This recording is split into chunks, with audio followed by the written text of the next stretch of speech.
राजनीति एक ऐसा चूल्हा है जिससे निकलने वाला धुआं कभी बंद नहीं होता। सिर पैर की बातें से लेकर बेसिर पैर की बातें हुआ करती है, जिन्हें हम सरल शब्दों में शगुफा कहते हैं। कांग्रेस के शासनकाल में ढाई ढाई साल के मुख्यमंत्री की बात शुरू से अंत तक होते रही, पर हुआ कुछ नहीं। अब भाजपा का शासन है। सरकार के कार्यकाल का पहला 2.5 साल पूरा होने जा रहा है। 13 दिसंबर 2023 को विष्णुदेव साय सरकार ने अपना कार्यकाल शुरू किया। 2023 वो दौर था जब भाजपा ने कांग्रेस से राजस्थान और छत्तीसगढ़ छीना। मध्य प्रदेश में भारतीय जनता पार्टी के पास ही सरकार थी। इस जीत ने राज्यों के मुख्यमंत्रियों के चयन का नया रूप देखा। राजस्थान में पहली बार विधायक बने भजनलाल शर्मा मुख्यमंत्री बने। 3 राज्यों की जीत और राम मंदिर के शुभारंभ ने अब की बार 400 पार की संभावनाओं को बल दिया। केंद्र में परिणाम 400 की जगह 240 आए। बहुमत से 32 दूर रहकर भाजपा ने नीतीश कुमार और चंद्रबाबू नायडू के भरोसे रहना पड़ा। गठबंधन सरकार की अपनी मजबूरी होती है, ये बात जाहिर है। इसके चलते राज्य की अपनी ही सरकारों पर नियंत्रण कमजोर हो जाता है, इसे छोड़ सकते हैं। बहरहाल छत्तीसगढ़ में आदिवासी मुख्यमंत्री सहित 2 उप मुख्यमंत्री, एक सामान्य एक ओबीसी वर्ग से चयनित हुए हैं। मंत्रिमंडल में कद्दावर नेताओं की जगह नया समीकरण बैठाया गया है। ब्रजमोहन अग्रवाल को मजबूरी में मंत्री बनाया गया था, लेकिन अमर अग्रवाल, अजय चंद्राकर, लता उसेंडी, राजेश मूणत, धर्मलाल कौशिक बाहर कर दिए गए।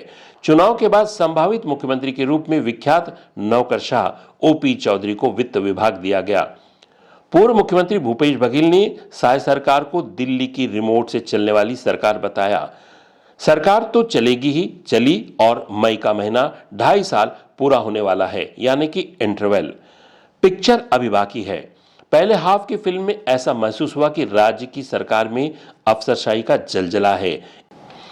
1 साल विशेष के आईएएस अधिकारियों के हाथ में शासन तंत्र रहा। अच्छे निर्णय के बीच अटपटे फैसलों से सरकार की किरकिरी हुई। मुफ्त बिजली में कटौती और उद्योगों को राहत दिए जाने का व्यापक विरोध हुआ और सरकार को बैकफुट पर जाना पड़ा। जमीन के रजिस्ट्री में बदलाव का पार्टी स्तर पर विरोध हुआ। एक बार फिर बैकफुट पर जाना पड़ा। सरकारी कर्मचारियों के संगठनों पर रोक के निर्णय पर भी बैकफुट पर जाना पड़ा। पहले इंटरवल तक प्रदेश के व्यापारी असंतोष और असुरक्षा की भावना से जी रहे हैं। उन पर कर वसूलने वाले विभाग के अधिकारियों ने जरूरत से ज्यादा दबाव बनाया है। इसके चलते भ्रष्टाचार की भी शिकायतें आई है। किसानों के जमीन का सत्यापन कर धान खरीदी के चलते सरकार के किसानों से प्रति एकड़ 21 क्विंटल धान खरीदी की घोषणा के विपरीत काम होते दिखे हैं। हजारों किसानों को वंचित कर दिया गया है। इंटरवल के ठीक पहले नौकरशाहों के नियंत्रण से निकलने की कोशिश 43 प्रशासनिक अधिकारियों के विभाग में फेरबदल कर किया गया। आगे क्या? अब चर्चा है कि मानसून सत्र के पहले या फिर बाद में छत्तीसगढ़ सरकार से कुछ मंत्रियों की छुट्टी होने की खबर अफवाहों के बाजार में है। गिनती भी बताई जा रही है 1/4। महिला सशक्तिकरण के चलते महिला उप मुख्यमंत्री की भी चर्चा है। एक उप मुख्यमंत्री को केंद्रीय संगठन में ले जाने की चर्चा है, हालांकि वे मन से राजी नहीं है। सत्ता में संतुलन के लिए संगठन का आड़ लेकर पर्दे के पीछे खेल भी चल रहा है, खेला हो रहा है।